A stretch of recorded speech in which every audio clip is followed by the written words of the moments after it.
Well, hello YouTube, it's me, Master, and welcome back to another upisnotjump reaction. And man, it's been a while since he's put something out new, something out new that, I could do a reaction to at the very least. And this is, the Fallout TV show is an absolute nightmare, this is why. And man, has it been a while since he's put out a video, because man, have I missed seeing new stuff from him. But yeah, the Fallout TV show. Oh god, yeah. I mean, as I said when it was coming out, it's not a bad show by any means. It's very well done, like very well made. Like a lot of the stuff looks like absolutely fantastic in it. Some of the things that are going on with the plot, like the whole thing where it hints that Vault-Tec might have been the ones to launch the nukes. I mean, I don't exactly like that. I mean, I like the whole thing that, like, it's never really known who was the first one to launch the nukes.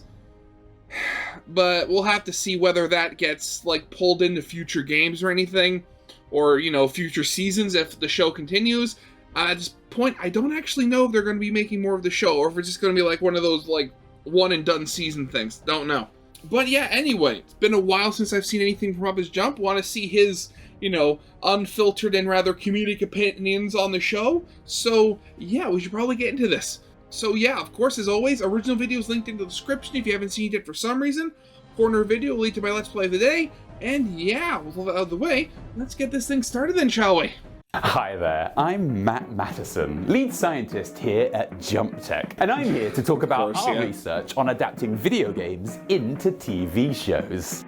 And from the dawn of time, people have looked down on video games, seeing them as something only degenerates would enjoy. So we at JumpTech have been working tirelessly to find out what the American people truly value in their media. And while some of our experiments have resulted in minor setbacks, it is a small price to pay for long-term company profit. For long-term happiness for our valued customers. Wow. Well, I mean, generally, hopefully, having long-term happiness of your customers leads to long-term profit. And, it's something that a lot of modern companies could, learn from. Oh, so JumpTech can turn any game into a great TV show? Well now, slow down, Jimmy. Success can't be possible, but we think we've gotten pretty close. Well, that was weird. But yes, to prepare for this video, I sat down and watched every video game to movie and TV adaptation ever made. And from this horrifying ordeal, I came to 3 major conclusions. 1. Hollywood are idiots. See, until recently, video games just weren't that well established in mainstream culture. So Hollywood writers and producers didn't trust it's what the people really wanted. Hollywood are idiots. Yeah, can we just get that put in neon basically everywhere? In fact, I don't. You go to Hollywood. They have the Hollywood sign. Literally, just add 2 more lines of dialogue underneath it saying "Hollywood are idiots." That would be perfect. I'd love that. Take the 2007 Hitman film, which, rather than having loads of exciting assassinations, instead has several scenes of completely unwarranted female nudity. What proves that they messed up is when this film does follow the games, it's pretty good. Watch as Agent 47 poisons a drink, observes his target getting sick and running to the bathroom. He silently follows him. Oh my god, look how cool this all is. He sneaks in, gets out his untraceable poison, and starts shooting everyone in the building. What?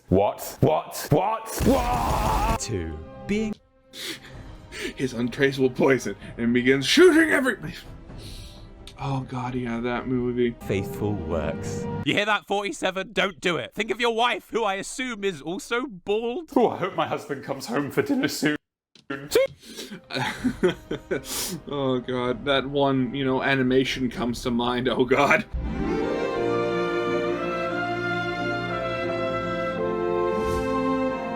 Even with Hollywood adding pointless stuff like this to their films, you would assume most adaptations would have something to do with the games they're based on. So when I sat down to watch the film adaptation of Street Fighter 2, I was excited. But nowhere, at any point in this movie, is there a fight in a street. I can't quite believe it as I say it now, and several times in this movie a big fight is about to start, but then it immediately gets interrupted. And let's be clear, it isn't just older video game adaptations that manage to totally miss the point. The 2002 Halo TV show is adapted from the Halo games, which are all about a super soldier that simply kills aliens and never, takes off his helmet.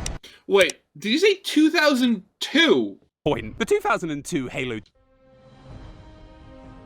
I'm sorry, there was a Halo show in 2002? What? Championship 2002? Okay, I'm going to go out on a limb here and say that was just upisnotjump misspeaking and he never caught it in editing. The TV show is adapted from the Halo games, which are all about a super soldier that simply kills aliens and never takes off his helmet. Oh, God, yeah, the helmet thing, right. Granted, I mean, I know I'm not the biggest Halo fan, but I mean, what is it with media, and it's specifically the adaptations, and it's you never take off the helmet. It's stupid. I mean, it's the whole thing where like, of course, like they have like big stars play the characters, and they can't have them not showing their faces because, oh no, actors are never good enough to act without you seeing their face. Swear.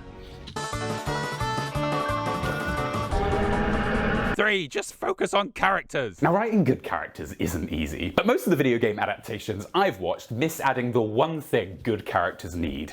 Flaw. Flaw.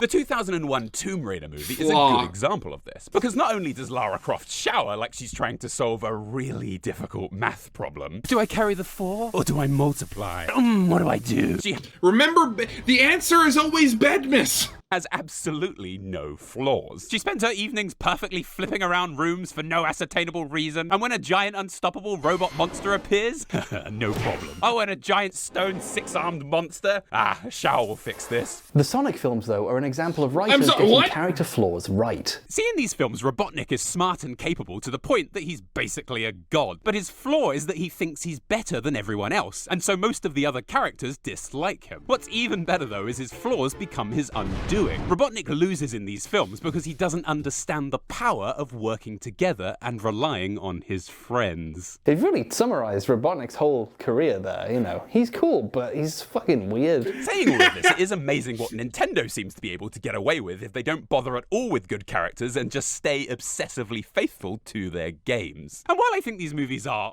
alright, the general public reviews see everyone frothing at the tash. Think about it. The Super Mario Brothers film, for example, begins with Mario's family making fun of him because he becomes a small business owner. But actually, you know, I do know how that feels. Upisnotjump is a f***ing terrible YouTube name. And this isn't yeah, and again, my biggest problem with the movie was, again, just Chris Pratt and that he's everywhere.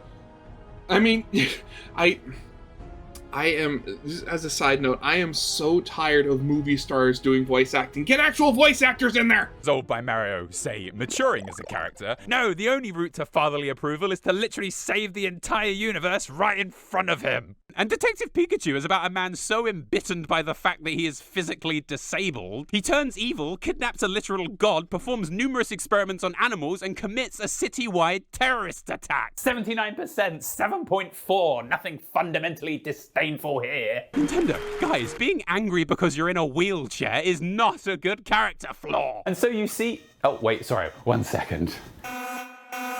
Oh god, here comes Fallout. So that segment about Nintendo has annoyed the internet so much they've fired nukes at me. Fortunately, I have a Fallout shelter just downstairs. Ah, that's better. And this shelter will protect me from any unwanted nuclear fallout. Yes, because as we know, all good Fallout shelters have a glass door. Sturdy. Oh my god! The Fallout TV show as a thing addresses every one of my observations really well. The characters are flawed, the themes and plots are adapted really well from the original games, and there's no weird Hollywood stuff. I mean, the show is of course very smexy, but this makes sense because the games are too. The show starts with our first main character, why'd you have to remind me of that? And he's at a birthday party with his daughter, Janie. In this opening, Cooper and his daughter witness some of the first bombs dropping. And it may be early on, but this is one of the show's best scenes. There's a tension after the first bomb drops that slowly builds into a very believable and dramatic scene as more explosions happen. The scene ends as Cooper rides away on a... Oh, God. It's been a while, hasn't it? You don't know how much I've missed just the cutaway gags to Fallout 4 and things exploding. Oh, that brings me back to like the earliest videos I watched of upisnotjump, and like when he'd like recreate like Rick and Morty scenes in Fallout 4. Oh god, it's been a while. A horse with his daughter, hopefully to a nearby vault. Speaking of which... Oh, yeah, there's the explosions now. In glass Good windows. thing I'm safe from the radiation in here. And so the world ends. And we cut forward 219 years to our second main character, Lucy. Someone worked way too hard on this. Lucy grew up in Vault 33, and her introduction tells us all about her primary skills, namely repair. That's actually, yeah, that's again, it's the whole thing. Kind of, going away from Fallout here for a second. But like, that's one of the things I just recently heard of, that Starfield is not doing too well purely because the modding scene is not like flourishing at all. Like, Fallout 4 is, God, how many years old at this point? Jeez, yeah, Fallout 4 is almost 10, it'll be 10 years old next year. And it still has, like, one of the biggest modding scenes I have ever seen. Like, the only other games close to it are, Fallout New Vegas and stuff like that. But the fact that you have, people dedicated enough to Fallout 4 that, oh, Fallout TV show came out, let's put the characters in the game. It's nuts. I just love it. And again, the whole modding scene, Fallout London, which I'm currently playing on the channel, corner video, please check it out. Science, speech, unarmed, and small guns. Skills as a thing were introduced all the way back in the first game, and they're the bedrock of what Fallout is, according to everyone except the people who made Fallout 4. Now, we all know I moan a lot about Fallout 4, but watching this first episode really reminds me of how good a lot of its visual design is. The vault interiors, vault suits, vault doors, Pip-Boys, this painting, and oh my. They even have the same curtains. It's Lucy's wedding day, and she's marrying a fellow vault dweller from the neighboring Vault 32. This is to make sure the gene pool of her vault doesn't get too cousin-centric. It all goes to pot, though, because the dwellers from Vault 32 turn out to be raiders from the surface. And we learn this because the Geiger counter on Lucy's Pip-Boy goes off when she points it at her husband. And this, as we all know, is a huge plot hole, because Pip-Boy Geiger counters go off when they're around any radiation. They don't need to be pointed at it. Well, I mean, you can, get around that, being that, whatever radiation coming off of him was, I mean, by pointing the Pip-Boy at him, I mean, the Pip-Boy is moving closer to him, so you could be moving him into its detection radius, so, yeah. Oh no, this is not good. What follows are some absolutely brutal fight sequences, including Lucy fighting with her new husband. And while these scenes are solidly made, I think what gives them their edge are how well they've drawn inspiration from the sort of fighting you see in the games. For one, these scenes are really violent. But I mean, the Fallout games aren't that violent.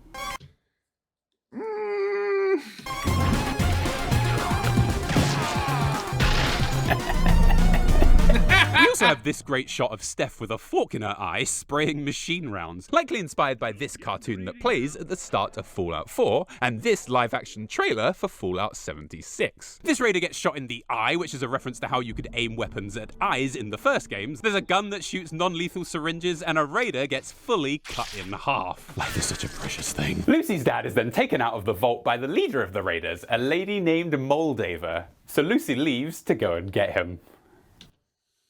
Fallout 3, what have you done? And this scene of Lucy leaving is really a perfect mix of all the vault door scenes we see in the games, especially Fallout 4. And for the viewers out there who think that they too might soon be living in a post-apocalyptic wasteland, Jump Tech have got you covered. Available right now is the most fabulous collection of upisnotjump merch designed to help you survive the wasteland. Finally, I'm saved. Like this cap stash filled with 10 caps, all themed around upisnotjump.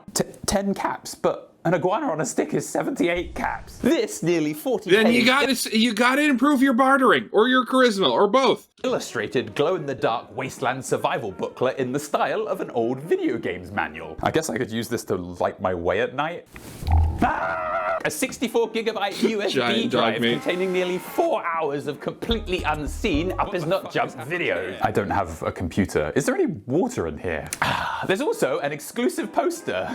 3 enamel pins, including a SID one, a sticker sheet with 7 stickers, a temporary tattoo, an exclusive thank you card, and 3 recipe cards with recipes from the channel. And you could even win several prizes. I've broken this. Like a plot from one of upisnotjump's videos. Actually, wait, what am I doing? I'm watching a Fallout video. I don't have my one piece of Fallout merch that I have. This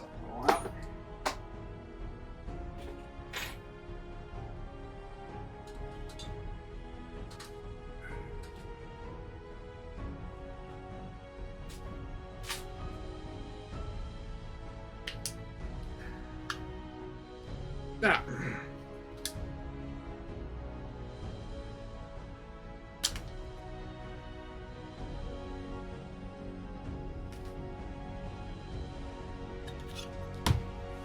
I'll have to fix that later.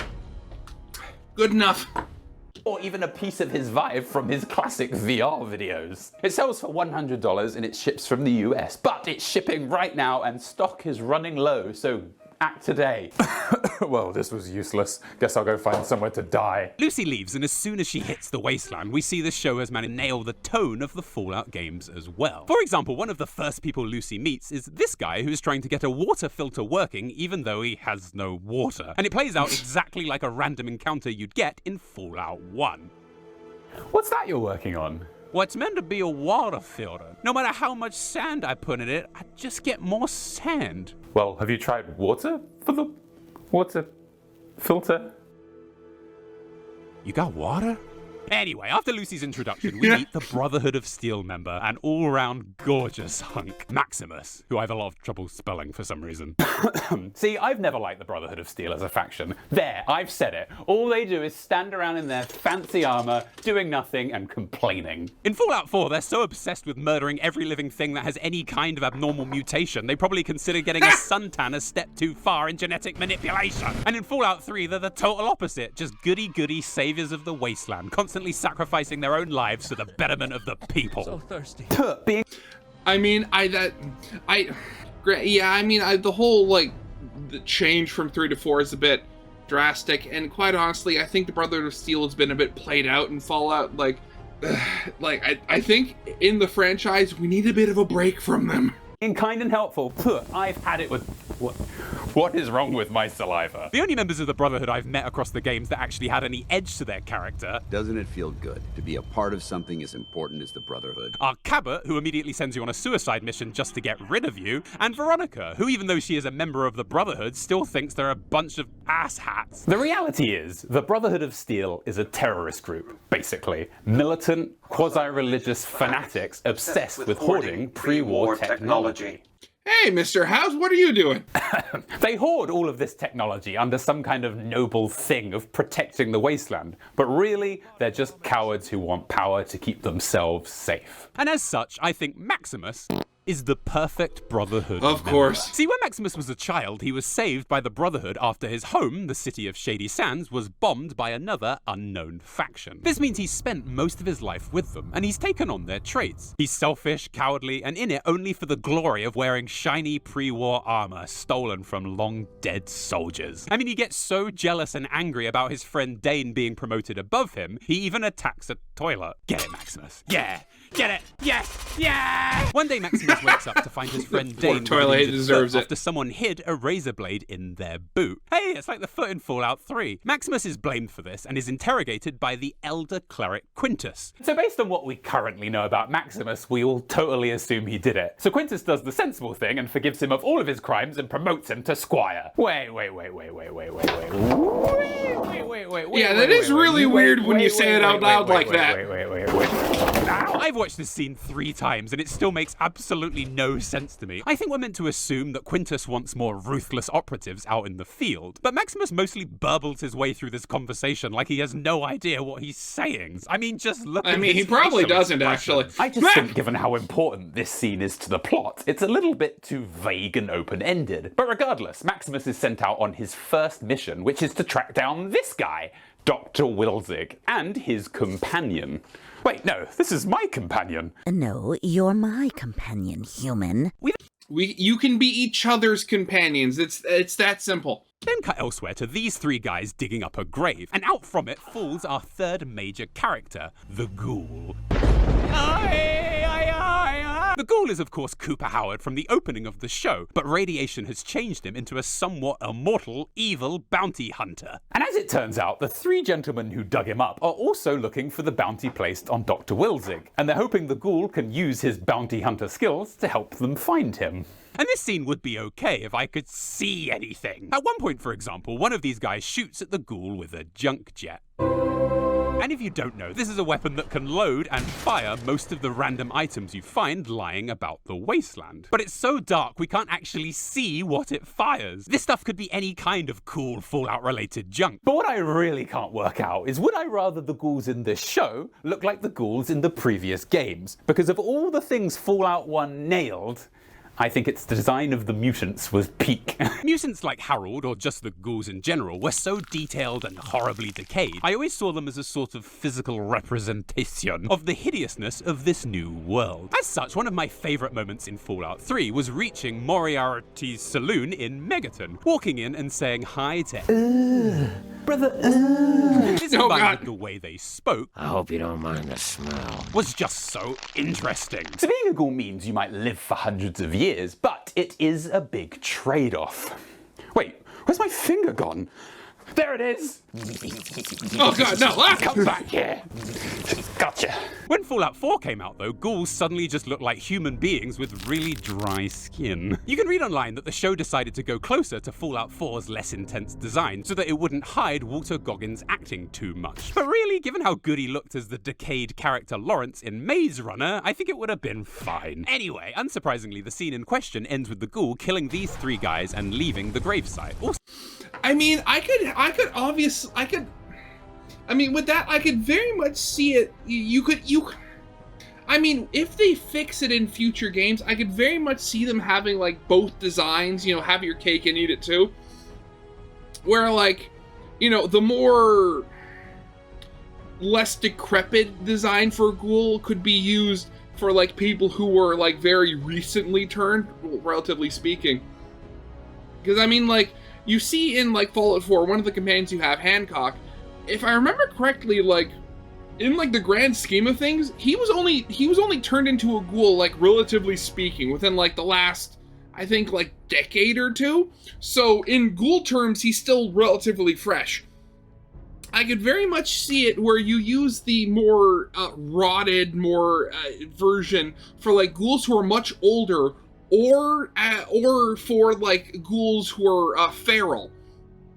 Because the whole thing, granted, we're getting into headcanon territory here, but my whole thing that I've imagined with ghouls is that, while, yes, the radiation, damaged DNA and caused them to turn into ghouls, different types of cells in the human body are affected by that radiation in different ways. So while you have, like, the majority of, like, the cells in the body, where they take on normal ghoul characteristics, where, like, super longevity, radiation regenerates health, all that sort of stuff.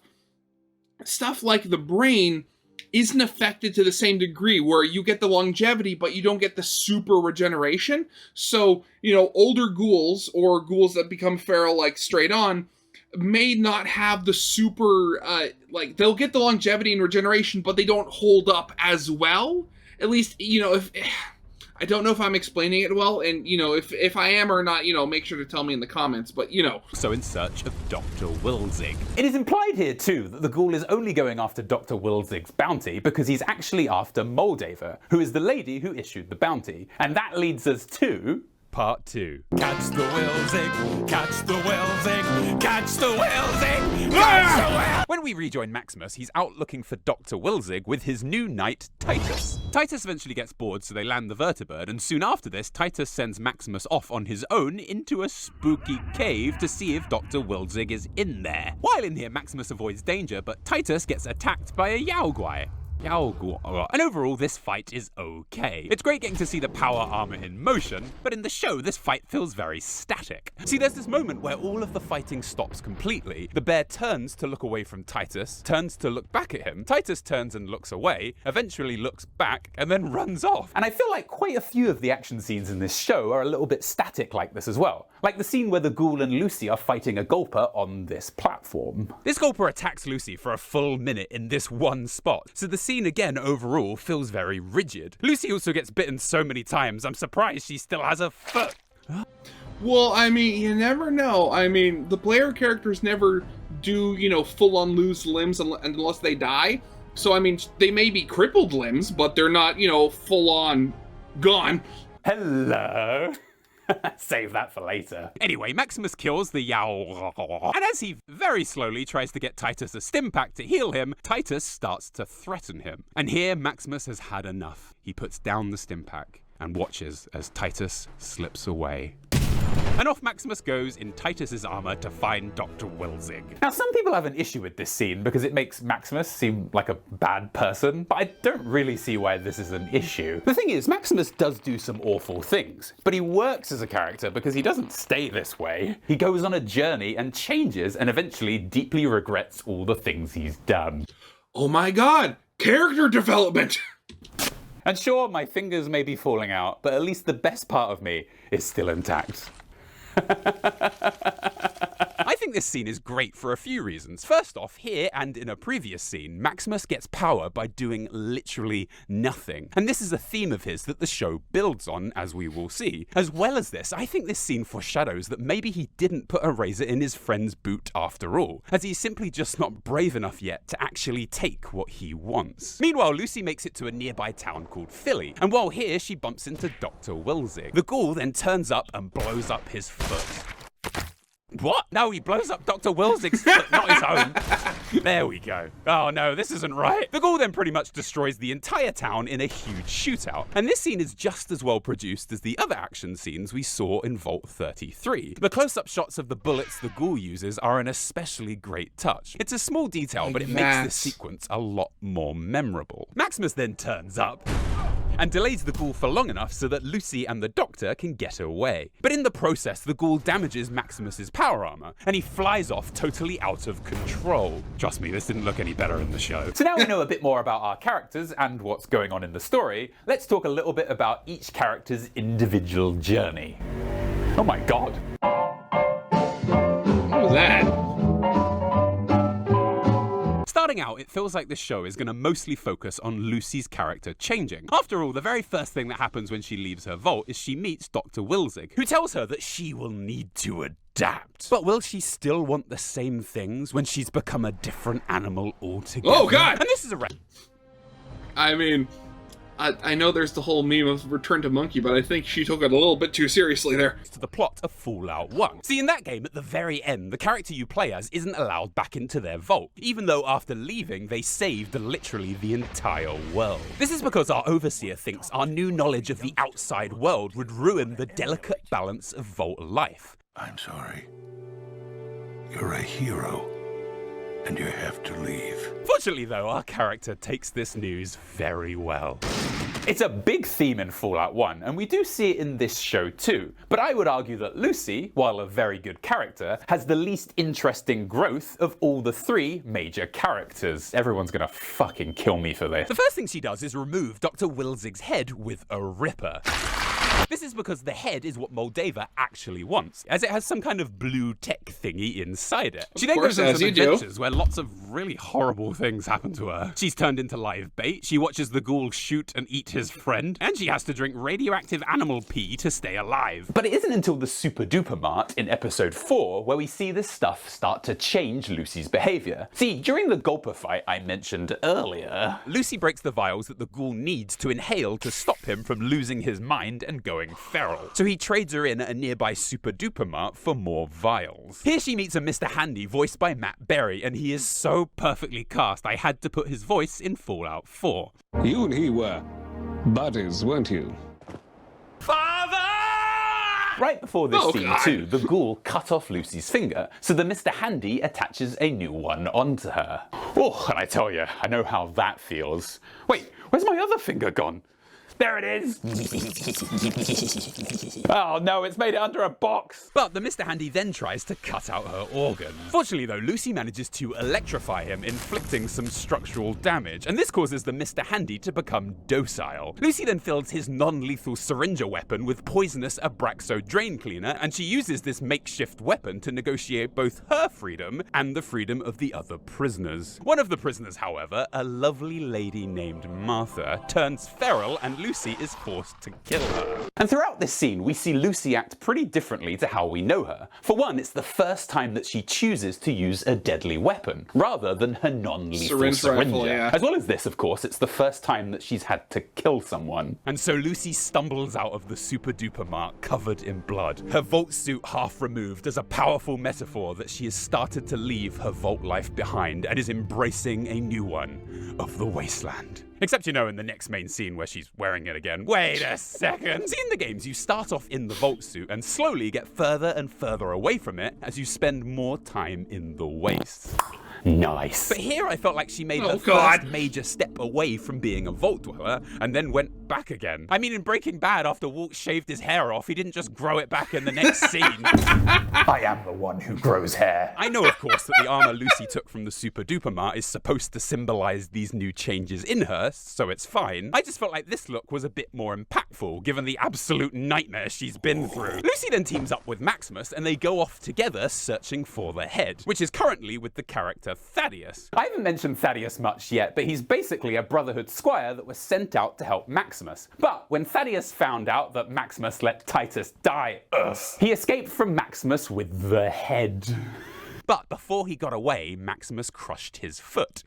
More on that later. While out looking for Thaddeus, Maximus and Lucy then bump into another couple across from them on a bridge. Lucy eventually convinces everyone to hold up their arms as an act of non-hostility as they cross each other, and this scene is so good. Feeling just like another random encounter you'd get in one of the games. Lucy's plan doesn't work out, however, as the couple still try to kill them, but Maximus gets them first. And this is it for Lucy. That scene, that looks... I mean, out of context, you know, it being just a still frame of, like, an actual, like, video, it looks so stupid. She finally learns from the 3 separate times where kindness and understanding has almost got her killed, that using kindness and understanding is probably gonna get her killed. So when she and Maximus are later captured and held prisoner by the very sketchy dwellers of Vault 4, she immediately uses kindness and understanding on everyone she meets. Also, since we're at Vault 4, I better discuss it briefly. It's terrible. Part 4, Maximus. Alright. So Lucy and Maximus fall into Vault 4, and while being kept there, they find both original Vault dwellers and people from the surface living there together. However, the show implies that there's more to it than this. For example, while being kept Of course, under it's a vault. There's a observation, 90% chance there always is. Lucy nonchalantly asks Maximus, wanna have sex? You know, while horribly injured and in full view of Vault 4. And so this appears to be easily the worst written scene in the show. Fortunately, the camera pans up and reveals that Lucy and Maximus are actually now test subjects. Whew, and I was getting worried. Clearly though, Lucy and Maximus must be inhaling some kind of weird hormones or something. Speaking of, this gas is getting really thick. Shortly after this, we learn that a lot of the dwellers here are mutants, and this causes Lucy to get suspicious of Vault 4 and investigate its secret areas. While doing this, she finds signs that the dwellers of the vault are being experimented on, but she gets caught and put on trial. While being sentenced, the true secret of the vault is revealed, which is that originally Vault 4 was used to perform experiments on humans. But one day, the test subjects broke free and are now running the vault in peace. Wait, what? What was that sign and all that awkward dialogue about then? You're telling me after all this time that Vault 4's great mystery reveal is that this episode was in fact just really badly written. The CGI effect for the Overseer's eye was also just awful. Yeah, very weird. Awful! No, just no. But before we move on, things are taking a little bit of a turn, but Good makeup, honestly. Really good makeup. Hey, I've still got my hair.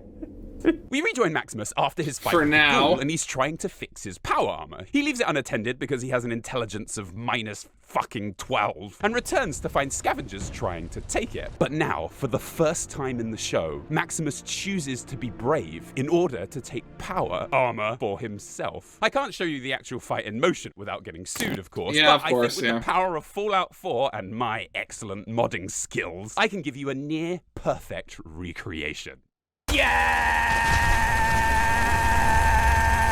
For real though, Maximus even uses a toilet seat in this fight, showing us that he's letting go of the cowardice he had in his previous fight that also involved a toilet.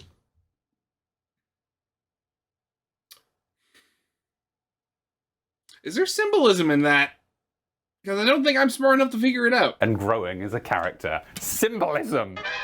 I had this already lying around. Maximus's time in the Wasteland is all about changing how he views bravery and power. And the time he spends with Lucy has the biggest impact on these things. While in Vault 4, for example, Maximus steals their fusion core to power his armor. But as he and Lucy leave the vault, she convinces him to return it, as the Dwellers will die without it. And here, Maximus finally learns to do something brave, even when it doesn't directly benefit him. Actually, okay, so thinking about it, like, you have to wonder, granted, I mean, you know, this is a piece of pre-war military equipment that was designed to be supported by one of the largest militaries on the planet. But how inefficient is power armor? If, like, you can have, like, a vault be powered by one of these fusion cells for potentially hundreds of years, but then as soon as you plug it into, like, a suit of power armor, it runs out, like, granted, I would imagine it's longer than in the game, but, like, it runs on, like, a couple of weeks or something in like, you know, the suit of power armor. Like, that is nuts. And he's giving away the one thing that truly matters to him. Power armor. Then later on in the show, he chooses to give Lucy the head so that she can save her dad, even though he will likely be killed by the Brotherhood for returning without it. Not only are these choices Maximus makes exactly the kind of difficult moral decisions Cannibal, we have eat to the make baby, in yeah. games, these actions are likely the first time in his life that Maximus has actually lived Giant up power to the heroic core. standards he views the Brotherhood of having. Yet, by giving away power like this, he is acting nothing like them. So when Maximus returns to the Brotherhood without the head, they understandably get ready to execute him. Hey, it's like in Fallout 1. However, before this happens, Dane admits they injured their own foot to avoid duty, so the Elder Cleric lets Maximus live. And Maximus not doing the foot thing felt a little bit too much like they were just trying to redeem him for no reason. But I think now it makes sense. Back then, Maximus was too much of a coward to do anything really. What I don't understand is everything else. Maximus didn't do the foot thing, so you're gonna let him live. I thought that you liked that he did the foot thing. You gave him a promotion when you thought you'd done it. Now you learn he didn't do it, so you're letting him go, even though this time he let Titus die and then betrayed the entire Brotherhood, and then you give him another promotion! So,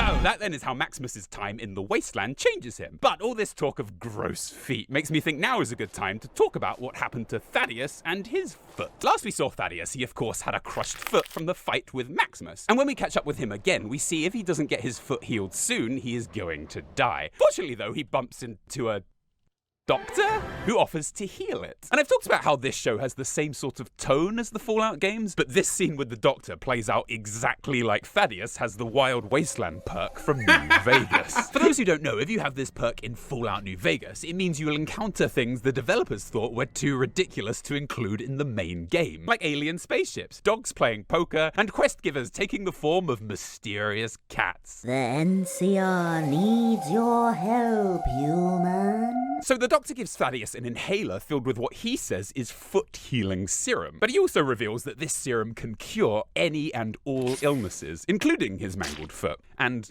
well, it does. But this vial looks a lot like the vials we see the Ghoul inhaling to stop him from going feral. And later on, Thaddeus is shot through the neck with an arrow.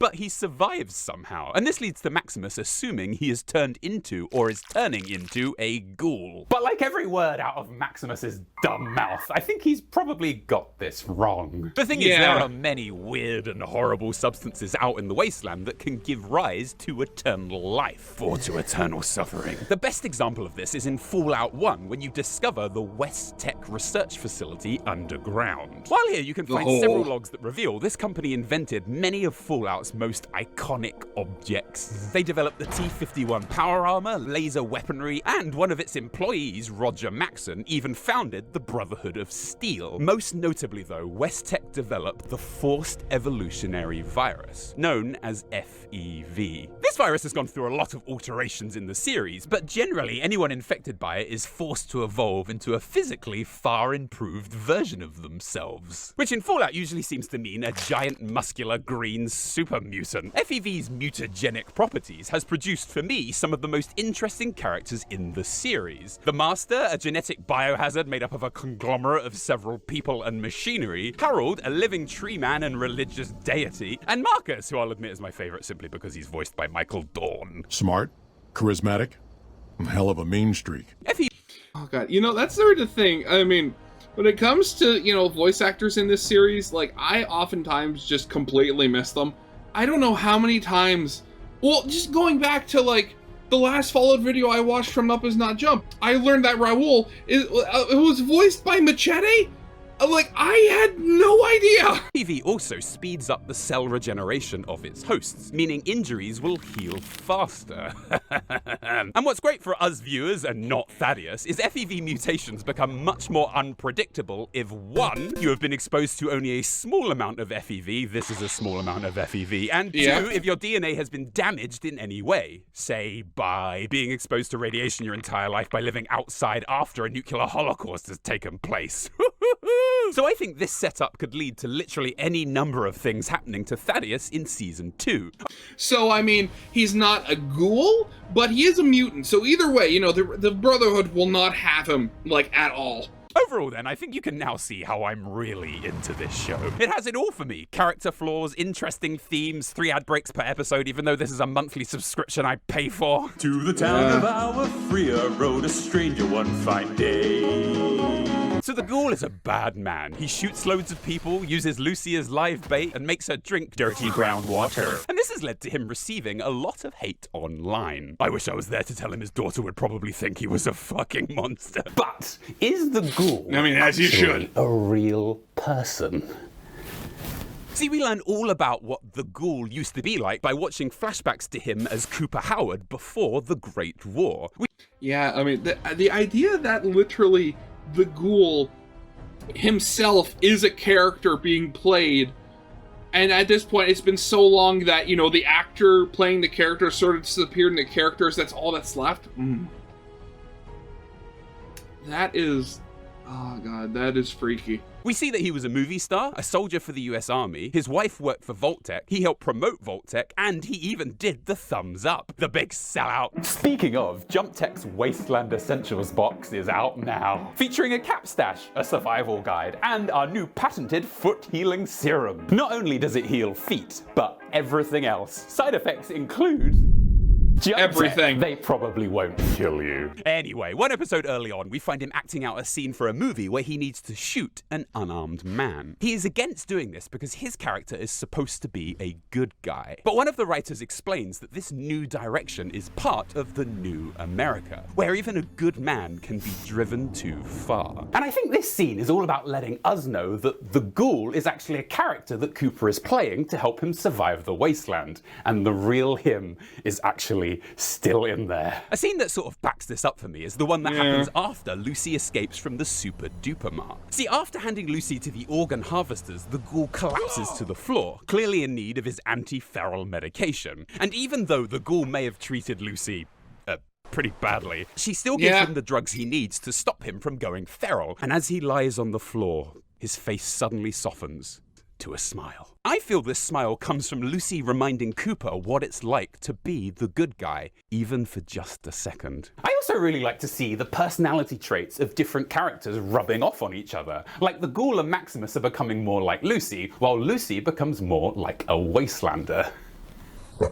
But it doesn't Is stop that a there. good thing After in this Ghoul case? goes into the Super Duper Mart, reenacts the supermarket scene from 28 Days Later, but with drugs. Things that bother you never bother me. I'm so happy and fine. And then watches a tape of the movie we saw him acting in earlier. From this, we see his character did eventually change and become a bad guy. I think watching this movie reminds the Ghoul of the bad character he is supposed to be playing. This, combined with Lucy reminding him of the kind person he used to be, makes the Ghoul push himself way back again on the goodness scale. Further. Past the Cyclops. And we do see this happen. Shortly after the Ghoul leaves the Super Duper Mart, he breaks into this family's house to interrogate them for Moldaver's location, brags about killing this guy's son, threatens them both for the whole scene, and then shoots his other son. And understandably, this makes people say that the Ghoul is probably a little bit too evil, but I really think this scene is all about showing us the internal conflict he has going on inside himself. Yeah, it's all about him trying to get back into character because he is acting. And that's the Ghoul's character as it stands covered. Speaking of ghouls, though. So, here we are. We've made it to the series finale. And you've got to ask yourself, after watching it, does this show really make any sense at all? You know, I gotta make sure. I need to save this face because again, the makeup is just beautiful. I have to say that again. The last episode starts with us watching Cooper, who is now suspicious of Vault-Tec, listen in on his wife while she's at a big Vault-Tec meeting, after he bugged her Pip-Boy with a listening device. In this meeting, Vault-Tec reveal that they're actually planning the destruction of the entire world in order to wipe out all competitors and increase long-term profits. And the first step of their plan is to reveal this to all of their major competitors so that they can be ready for it. This is like KFC nuking every other major business on Earth except Popeyes. And at first I thought a corporation destroying the entire world for profit was a pretty unbelievable plot point. But then I remembered, you know. Real world life, yes. So I'm actually okay with this plot point now. What I don't understand is how all of the characters continue to just be in the same place all of the time. First, Cooper, while listening into Vault-Tec, gets interrupted by Cliff Vandercave from the Flintstones. I mean, Lucy's dad from the Fallout TV show. Then, when we cut forward again to the future, we see Lucy brings the head to Moldaver and her dad, Hank. The entire Brotherhood then immediately turn up with Maximus, and then the Ghoul is just there too somehow. What are all these people quantum linked? They're gonna go dead space on us and all converge into a single being? I mean, you never know. This is Fallout. They could very much. Find out now too that the head actually contains the recipe for cold fusion. Hey, it looks like Fallout 1, which can provide limitless power to anyone who has it. So Moldaver's full town of people and the entire Brotherhood fight over this power. However, when this fierce battle consisting of literally hundreds of people ends, the only survivors are Lucy and her dad, Maximus and the Ghoul. Sorry, let me just make sure I read Of course!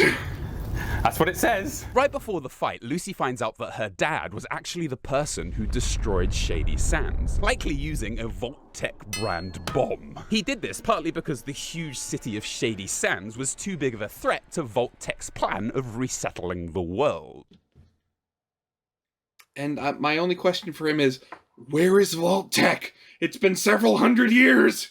We also learn here that Lucy's mum realised that Hank and Vault-Tec were hiding things, so she left Vault 31 to live in Shady Sands, and this is probably the other reason Hank blew it up. However, Lucy's mum somewhat survived as a ghoul. After all the fighting then, the Ghoul demands to know where his wife and daughter are, because if Vault-Tec executives like Hank McClane are still alive, it's likely the Ghoul's family will be too. However, he doesn't get any answers here. Lucy's dad escapes in some power armor and eventually ends up in my favorite place in the world, New Vegas. And I promised myself I wouldn't cry. And Lucy... That's the thing though, I'm worried because, you know, Fallout New Vegas is, you know, by a lot of metrics, one of the best games in this franchise. And I'm just worried about them ruining it when they make the show that's based in it. and the Ghoul leave to go after him. Finally then, we have Maximus's ending, and, well, After the big fight, Maximus gets knocked unconscious, a second wave of the Brotherhood turns up, he wakes up just as they arrive, they see Moldava dead next to him, assume that he killed her and secured cold fusion for the Brotherhood, and they make him a knight! Sorry, let me just make sure I read that right. That's what it says. Again, the whole thing of Maximus getting like everything in life by doing nothing just continues. Really lucked out when he took the idiot savant perk, right? The thing is, while this ending is a bit insane, I think it does work because it matches the silly and fun tone the show has set up. It also works because each character's ending here fits the backstories that they've had throughout the show, while leaving them open for more growth in series 2. Lucy has gone through a trauma so dramatic she has likely been changed by this world for good. This is symbolized by her killing her ghoul mother before she leaves with the ghoul, showing she's letting go of her past self. Maximus's arc over the course of the show was him learning to let go of his lust for power. Yet now he's a very high-ranking member of the Brotherhood. And the Ghoul spent a lot of the series fighting to maintain his evil identity. But now he's seemingly ready to be Cooper Howard again, since he's searching for his family. But could anyone love such a hideous creature? Well, I don't know, I still think I'm pretty hot. Oh god, I love this. Confidence is a preference for the habitual voyeur of what is known. So I feel like I didn't talk a lot about what happened in Lucy's vault after she left. So let's, while I search this place for a cure. If you don't include Vault 4, Vault 33 is my least favourite of the main plot points the show runs along. And while it is still very good, I just found it a bit oddly written at times, with a lot of my issues somehow relating to the Vault dweller, Steph. Women. No, it's not that. It's just I hate characters with one eye. See, a big I mean, I can totally get behind that. part of the story is that the raiders that attacked Lucy's vault are now prisoners there, and the dwellers of Vault 33 need to decide what to do with them. Lucy's brother Norm, the walking personification of the small frame perk, suggests killing the raiders, but this is turned down. Steph, though, implies that Norm needs to do something about it, which makes sense, as one of the raiders killed her husband. But it also implies to me that Steph is maybe going to become an ally to Norm, or that Norm's going to get involved in the new upcoming election for Overseer. But none of this really happens. Oh wait, what's this? Radaway? Well, it's a bit late for that, isn't it? Yeah, quite literally, yeah. The raiders are barely seen again until near the end of the series, where they're all found dead, and the election plays out just like a really normal election. Saying that, wouldn't that be nice? However, all the remaining stuff that happens is generally great. I absolutely love the scenes where Norm and Chet are searching through Vault 32 and trying to work out what is going on in Vault 31. See, exploring the vaults in Fallout 3 and New Vegas is to date probably my favorite thing I've done in the entire series. What the fuck? The creepy soundtracks, mysterious dead bodies, and all the computer logs left behind all came together to create such an immersive atmosphere, while still giving us an overarching story to piece together. Simply put, the show takes all of this and adapts it into TV perfectly. While exploring then, Chet and Norm see that everyone in Vault 32 killed each other long before the raiders arrived, all because they found out the horrible secret of Vault 31. And it's not until the very last episode that Norm makes it into Vault 31 and we learn the horrible truth. Norm discovers that Vault-Tec actually cryogenically froze and then stored many of its original employees here. This was all so that Vault-Tec could survive the world ending and be ready to return to the surface as the dominant corporate force in this new world, with Vault 32 and 33 acting as nothing more than a breeding pool. Good grief! And all of that combined with the reveal that Vault-Tec planned the end of the world, it all adds up to a really dramatic, if what slightly unbelievable ending. Wait a second, what's this? Jump tech. Foot healing serum. I mean, if it heals feet, it might heal all of me? I mean, are you made of feet?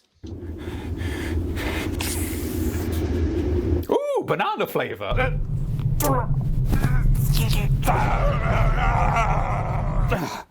Oh, hey, it did it. I'm back to normal. And with no side effects.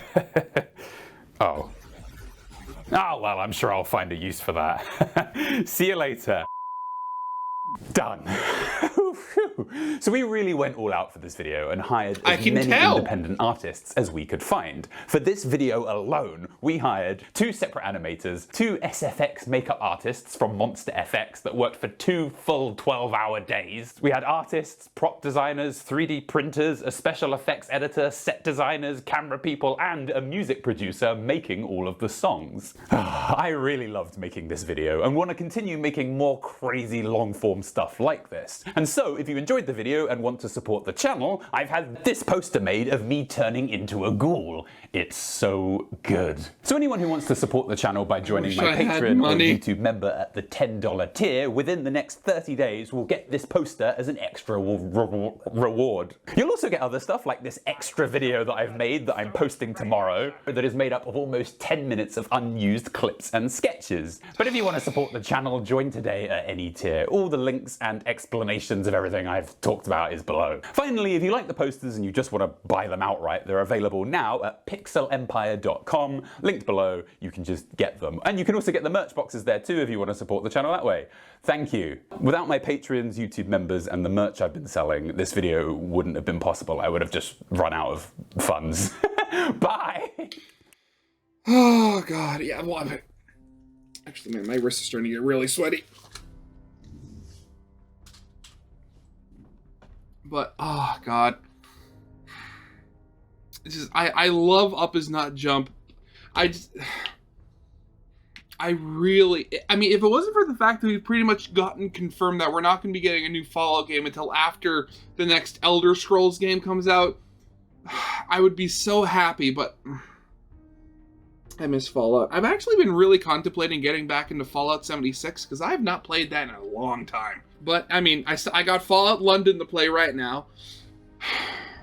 And man, watching this really wants me to go back and just go and play more. But yeah, I mean, as I said before, the Fallout TV show is a good show. Again, nowhere near perfect. But it's a good show, and hopefully, you know, when season 2 comes out, they'll be able to iron out some of the kinks.